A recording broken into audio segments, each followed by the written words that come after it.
পবিত্রতার বিধান, ফিকহুত তাহারা এটাকে আরবিতে বলা হয়। পবিত্রতার বিধানের মধ্যে যে বিষয়গুলো আসবে সেগুলো হচ্ছে কিভাবে একজন মানুষ দৈহিক পবিত্রতা অর্জন করবে। একজন মানুষ ঈমান আনার পর, ইসলাম গ্রহণ করার পরেই তাকে মৃত্যু পর্যন্ত যতক্ষণ তার হুঁশ থাকে যে কাজটা মূলত তাকে অবশ্যই করতে হয় সবাইকে, সেটা হচ্ছে সালাত। ইসলামের যে 5টা স্তম্ভ আছে এর মধ্যে সালাতের যে স্তম্ভটা আছে এই স্তম্ভটা অত্যন্ত গুরুত্বপূর্ণ।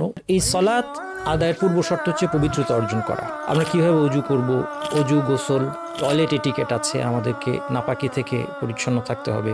নারীদের হায়েজ নিফাসের বিধান আছে, কেউ যদি পানি ব্যবহারে অক্ষম হয় তায়াম্মুমের বিধান আছে ইত্যাদি। এই বিধানগুলো সবই দৈহিক পবিত্রতার সাথে সম্পৃক্ত এবং এটা ছাড়া যেহেতু সালাত হবে না সেই জন্য জ্ঞানের যেই শাখাগুলো মুসলিমের জন্য ফরজ প্রত্যেককে জানতে হবে। এটা না জানার কোনো অজুহাত কারো নাই। তার মধ্যে অন্যতম হচ্ছে পবিত্রতার বিধান। আর এই পবিত্রতার বিধান যেই সাবজেক্টের আন্ডারে আলোচনা হবে সেই সাবজেক্টের নাম হচ্ছে ফিকহুত তাহারা।